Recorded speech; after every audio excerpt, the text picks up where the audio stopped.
Hi everyone, it's Stephanie here with another fiber video. Today I am going to show you how to warp a Cricut rigid heddle loom. And actually this will work for any rigid heddle loom. I just happen to have my Cricut loom set up here on the table. So what you'll need when you begin warping your loom is you will need your rigid heddle loom. You will need your yarn or thread, anything that you are using for your warp. You will need some clamps, and you can use regular C-clamps that you can buy at the hardware store,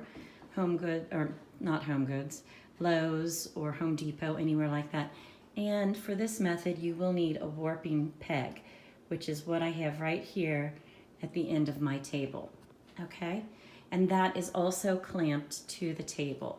Okay, so the way you're going to have your loom set up is you will have the back of your loom at the back of the table here, or the back of the loom facing you. You are going to have this little stick here, which is an apron rod. You're not going to leave it down like this, the way it can just hang. Instead, you're going to bring it up here over what I think this is called the back beam. And you're going to have it so that there is some space between the apron rod and the heddle, okay? You are going to begin by tying, just in a plain overhead knot, you're going to begin by tying on your warp yarn onto the apron rod, okay? And then we're going to pull through each of these slots in the heddle. Let me give you a close-up of the heddle. Okay, you see how the heddle has each of these plastic pieces.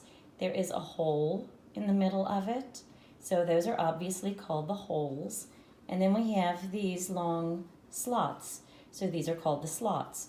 When you are beginning to set up the warp in your loom, you are going to pull the thread through the slots, okay? And then afterward, we will move one piece to each of the holes that we have set up, okay? So I am going to get started with this. And something I forgot to mention earlier, you are also going to need some type of hook. This is a flat threading hook. I can't remember what it's called, but it came with my loom. You can also use a very skinny crochet hook. What you want basically is that this will fit between the slots and the holes in your heddle. Now I want to talk for a few minutes about which heddle I am using on here. I am using what's called an 8-dent heddle. Okay, that means there are 8 of these slots and holes per inch of space on the heddle. So if I were to count 8 over between the holes and the slots, that would be about an inch, okay? And I am using a very thin, you can see how thin that is, a very thin alpaca. So normally I would use maybe a 12 DPI heddle here, but instead I want to make a summer shawl, so I am deliberately choosing a heddle with a smaller number of dents per inch. And what that will do is it will create a weave that is not packed close together like this, and instead it will be a little bit airier so that you will have space between the warp and space between the threads, and that's done on purpose. If you wanted a completely close woven cloth, you would choose a higher dents per inch, or you would pick a thicker yarn, okay? So there are a few things you're going to do before you start weaving, and that is you're going to decide how wide you want your scarf or whatever it is you're making, and you are going to measure out that space on your heddle. For me, I've already done that, and that means that I am going to be beginning to warp 1, 2, 3, 4, 5, 6 slots in. Okay, let me get this a little closer. So I am putting my hook here. Whoops, have to count again. 2, 3, 4, 5, 6 slots in right here. So I'm putting it there to mark the space. See where that is? Let me see if I can just get you all closer so you can see a little bit better what I am doing here. I'm trying to keep the whole thing in the camera range so that you can watch from the beginning to end. So what you're going to do is 2, 3, 6. You are going to take your thread here. You've already got your hook through the slot. You're going to lay the thread on top of the hook, and you're just going to pull it through this slot. Okay, so it's pulled through onto the other side now, and then you are going to walk it down to your warping peg and place the loop over top of it. So now, if you'll notice, you have 2 strings through this slot, okay? Now you're going to go to the next slot, right here, and this time, you're going to do it slightly different on your apron rod.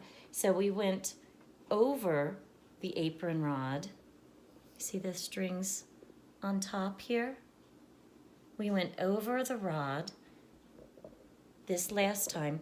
So now when I pull the thread through, I'm going to take it under, okay? So the first one I went over, the second one I'm going to go under. I'm going to pull the thread under. And that's so that you get something like this going on. You see how it's wrapping around the apron rod? That's what you want to happen. That's what keeps the warp on the back of the loom. So now I'm going to do the same thing, and I am just going to lay the string in the hook, pull it through the slot, and walk it down to the warp peg. Put it on top there. And the reason that I have my hand on the thread as I'm coming back is I'm trying to keep an even amount of tension on these threads that I have going from the heddle to the warp peg, okay? So now you can see, let me get you down here. You see this, you see how this thread is now under the rod, the apron rod? Now you're going to go and pull it over. So that's going to be your pattern the entire time that you are warping your loom. You're going to go over, under, okay? So you do the same thing, just lay it in this hook, pull it through the slot, and walk it down to the peg. And you're going to keep doing that through all of these until you have threads in all of the slots that you need. Okay, so we have removed our warp from the warp peg, and now what we're going to do is wind it from here across this beam onto this back beam, or I think it's called the cloth beam. So what we want to do is maintain the tension that we have on here while we are winding on. To wind on, you're going to need possibly somebody else. I have my husband. Let me see if I can get his hands in here. See his hands down there? He is holding the tension for me. So while he's doing that, I am going to start winding on. Before I do that, though, I want to point out that I have this craft paper here. And after the warp moves on to this beam right here, I'm going to insert this paper so that the warp threads do not get tangled, okay? So now while I'm winding on, Steve is going to maintain the tension on my warp. And every once in a while, I'm gonna just check it and make sure that we have a good tension on here. Okay. And I am almost at the point, oops, I mean one that's a little, this is completely loose here. So I need to get one down here so that the tension is the same all the way across. And this is the most finicky part, really, of this whole process.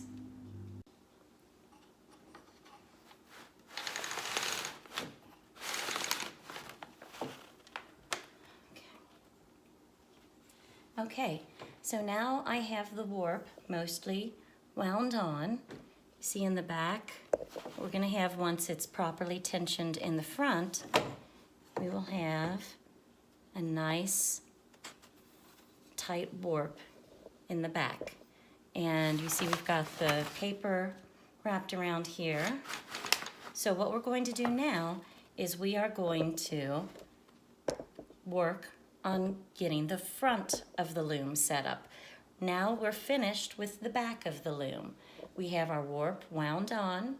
We're going to get rid of this extra craft paper, and we are going to begin working on the front of the loom. All right, so we finally have all of our warp threads in the correct spot. We have one in each slot and one in each hole. So the final step in setting up your loom will be to tie this front warp onto your front apron beam, okay? So the way you're going to do that, it's very simple. You're going to get your warp and you're going to divide it into basically 1-inch sections.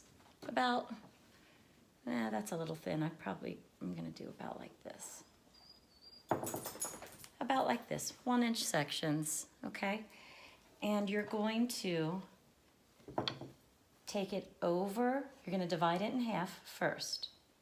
Okay, you're going to divide your warp in half like this. You're going to pass it over your apron rod. Let me see if I can get in here a little bit better for you to see this. There we go. There we go. We're going to pass it over your apron rod, divided like this.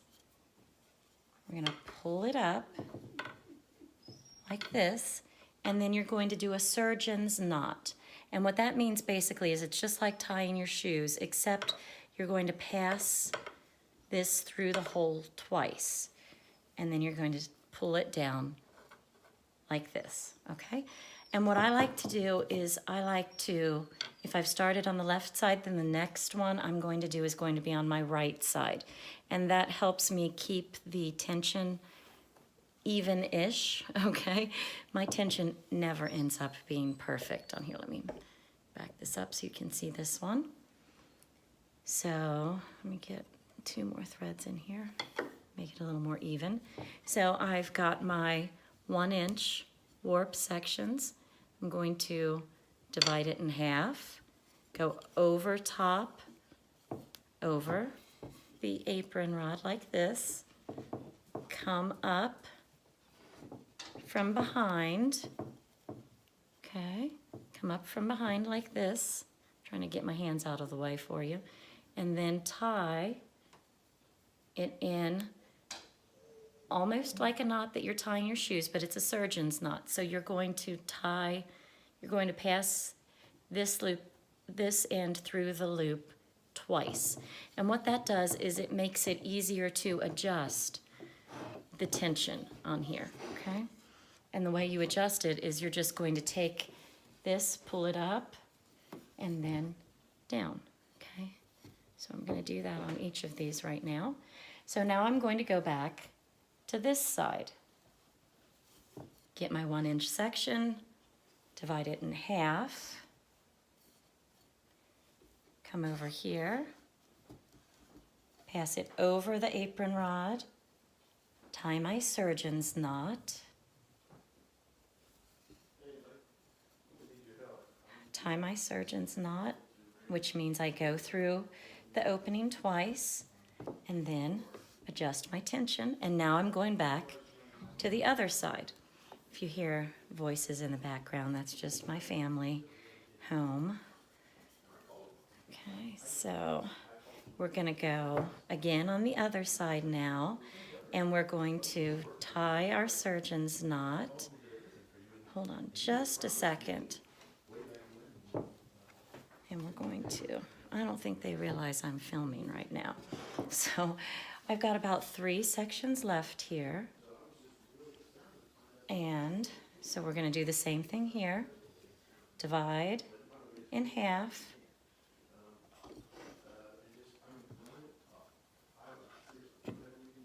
And here we go. And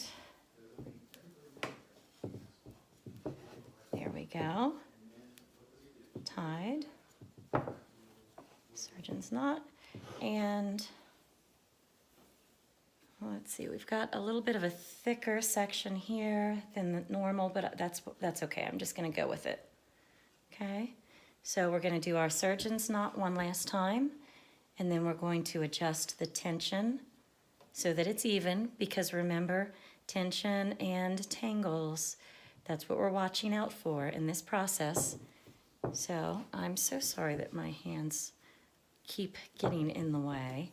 Okay, so now we have our warp fixed in the back and in the front. It's all attached to the loom. But right now on the front here, my warp is not even.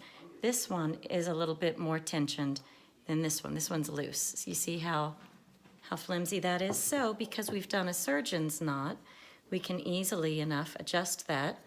All we're going to do is grab these ends, pull up, and then pull down. And now I'm going to go and do the same thing on this side, and I'm going to do that until everything is evenly tensioned. Back and forth each time. Remember? Pull up, pull down. This is what the surgeon's knot lets you do. It lets you adjust the tension evenly. Okay, so let's test it. Now this one needs just a tiny bit of adjustment. This one needs a little more. And you'll have to play with this back and forth to make sure that you've got your tension even on your warp. I told you warping is what's going to take you a little bit, but it is worth it to get this part correct. Because if you mess up the warp, you're going to mess up everything else in your project. Okay, so it's worth the time. For example, it has taken me, there we go. So now it's got a little bounce to it, but my warp is evenly tensioned. And you're gonna test that just by feel. So it took me about an hour and 40 minutes to do this whole thing. Of course, that was accounting for the fact that I was filming and having to stop and start. But now my warp is evenly tensioned in the front and in the back here. Let me show you what's going on back here. So I want to make sure that this feels even also, and it does. It's nice and springy. So here's what it looks like. And for the next video, I will show you how I start weaving. So until then, happy fibering to you, and let me know if you've done any weaving. Let me know if this is helpful. I will say one thing. When I'm finished with this project, I'm sure that I will trim these ends right here, but for now I'm going to leave them on because this is what will become the tassels on the end of my shawl or scarf. So until next time, you all know I appreciate you and all of your comments. So thanks for tuning in. This is Stephanie.